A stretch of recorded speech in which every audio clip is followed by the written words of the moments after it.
Good morning. Ray Rodolphi here. I'm here with my friend Dave Sawtel, and this is our episode of ENERGISE Use, episode 3, Health and Wellness Questions with Shane and Ray.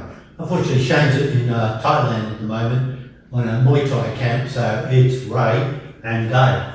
How are you guys? So today our topic is what disability is actually holding you back from achieving your goals. So we all have disabilities in life. I'm a man in my 60s and people are constantly saying, slow down, Ray. What are you doing all that exercise for? Martial arts and stuff that I do. Well, for me, I consider that not to be a disability my age, and it's something I've just adapt my body to and I overcome. So whatever is the disability that you're working with, whether it's a psychological, whether it's a physical disability that many of us have, greater or lesser degrees, whether it's emotional, it's a willpower disability, I just can't change, I can't get up in the morning, I can't eat less, I can't get to exercise, family surrounding you, what are the things that hold you back? So I thought it'd be great to speak to Dave, because Dave was born with a disability of Spina Bifida, and Dave comes to me for treatments and works out here at the Beyond Transformations gym. So he's part of this sort of family of community of people being involved. So Dave, can you just tell us background for yourself?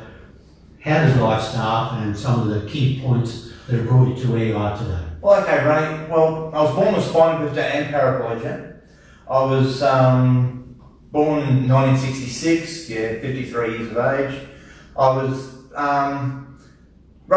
born in Southport, but I was rushed through to Royal Children's in Brisbane. They gave me 48 hours to live. When I got up there, they rushed me through, and slowly but surely they realised that I went from 1 day to 48 hours and 48 hours to 72. They realised that I was actually going to make it. And in that time, they also told my parents to go away and forget I existed, because I wasn't going to be anything. They were just going to put me in a home. My mum wouldn't allow that, thank goodness. So as time went on, eventually I got out of hospital and I started to lead, a normal kid's life, or normal kid's life being in a wheelchair. Through my younger years, I had great mates. I did the exact same things what everybody else did. I never gave up. I always did the same things. As we got into our teens, my brother and our mates got our motorbikes, so I got involved with them, and we did some silly things like going over to the mud flats over at Currumbin near home, and myself being towed behind a motorbike and doing stuff like that. Cool. It's just a case of not letting yourself be constricted. Absolutely. Get out there and do something and go. It might be dangerous, guys. Hey, why not live life? But as I got into my 20s and into my 20s, I got my car, I got my license, I got my life. I found nightclubs, I found different things I could do, motorsport. Spent a lot of my early years involved in speedway and drag racing with my brothers and our friends, and even my parents, to be honest with you. And as I got into my 30s, I read about when I was 28, my mum got diagnosed with bowel cancer, and she suffers from that, and she ended up passing away from that when I was 29, so she lasted about 14 months, I think it was. And then I, just after Mum passed away, I was feeling pretty lost. And Dad said to me, he said, Dave, why don't you go out and just you like being in a gym, why don't you go out and train? Just fill your day in training. So I did, I started that. I started in Coolangatta. And one of the guys up there said to me one day, he said, Dave, do you know there's a power weightlifting competition for disabled people? Mm-hmm. Gym, okay, hello. So I made some inquiries about it and I started training for it. And when I was 30, just before I was 30, I competed in my first weightlifting tournament, came second at the Queensland State Championships.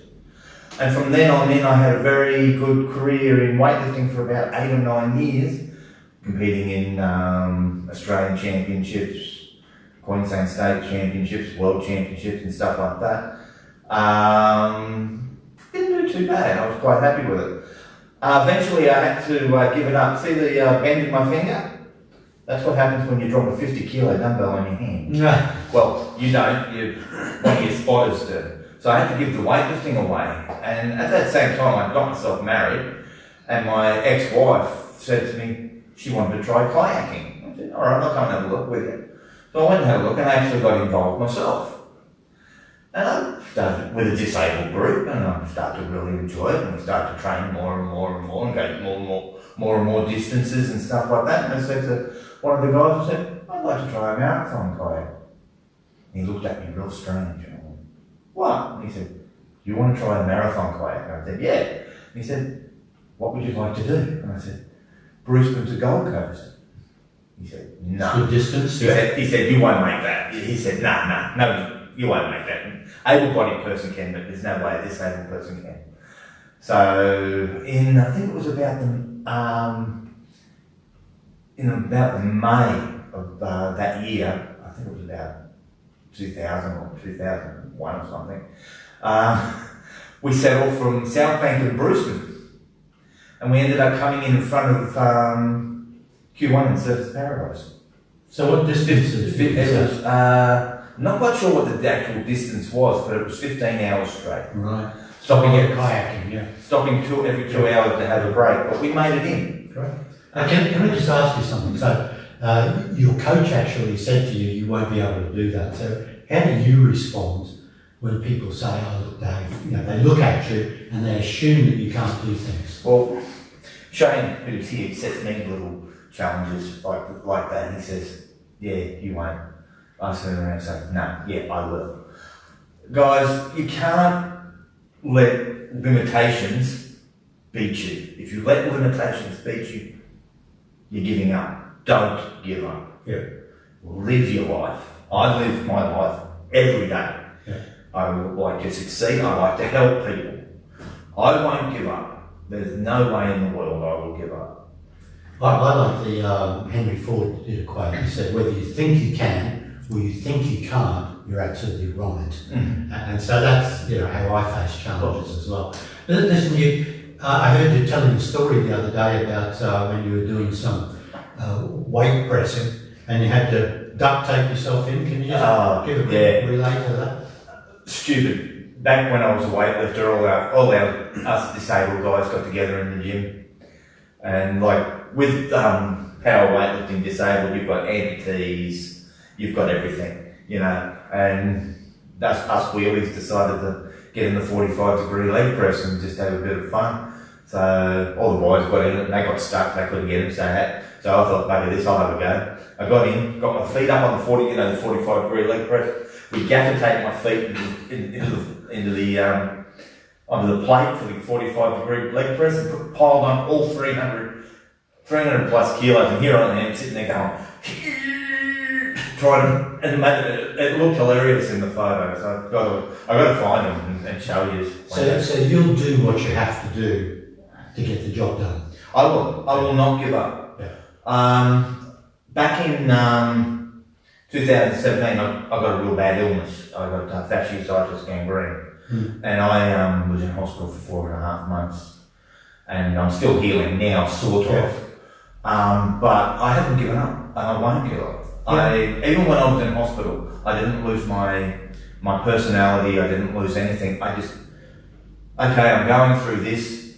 I can do it, but it's a long road back. And thanks to everybody here, plus the thing that I've got called ENERGISE. It's a disability scheme that helps disability people do stuff. I have been able to come back into the gym because, to be honest with you, a disabled person like myself who's just on a pension, I couldn't afford a gym properly anymore. So thanks to ENERGISE, they help me so I can come to the gym and stuff like that, which motivates you, which gives you your life back. This ENERGISE has given me my life back, so I'm really appreciative of everybody with Shane, Brendan, and everybody here at Beyond. That's really got behind me again. It's given me a purpose. So, now Dave, you're Guinness Book of Records world holder, you're world champion long drive golf. Yes. You want to just talk about that a little bit? Okay, long drive golf is say 2 soccer fields long, 400 metres for an able-bodied guy. Me, I hit the ball, my longest is about 245 metres. I hold the Australian record, I hold the world record, Guinness World Record, and a few other state and Australian titles in between that, plus a world title. So, but long drive itself is, as I said, 2 soccer fields long, 40 metres wide. You've got to hit the ball down the middle every time. I got a funny little story just quickly, right? I used to compete, when I competed, because there was nobody in Australia that was disabled that was competing. So I had to compete against able-bodied people like yourself. There's one guy, he's about 6'5". He stands up here, and we're down in Canberra competing. At the same time when I did the Commonwealth game,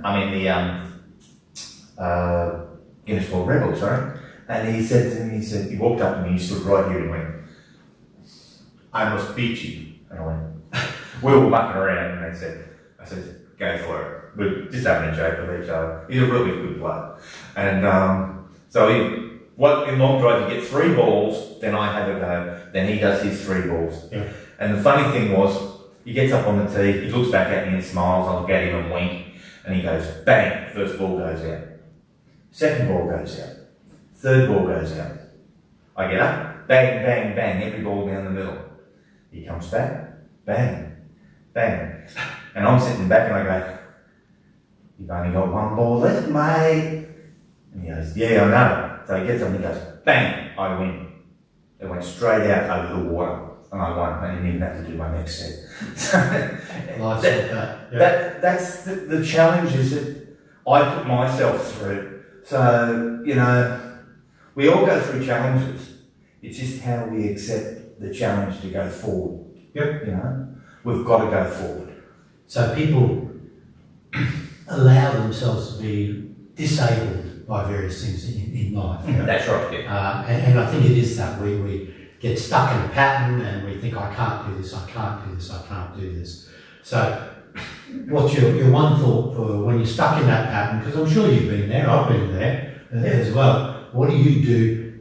Just a little bit of advice. How do you take yourself out of that and actually take action? I have a mantra in life. It's called never give up, never retreat. And that's what I say to myself, never give up, never retreat. If you're feeling down and you've got bills piling up, you've got everything, life's just getting too much for you, guys, take a deep breath and go, never give up, never retreat. There's always a light at the end of the bad tunnel. You've just got to work out a way of getting yourself there. Sounds like good advice. Okay, I hope you enjoyed today. Thank you very much. We'll see you next week, episode 4. Bye. See you later.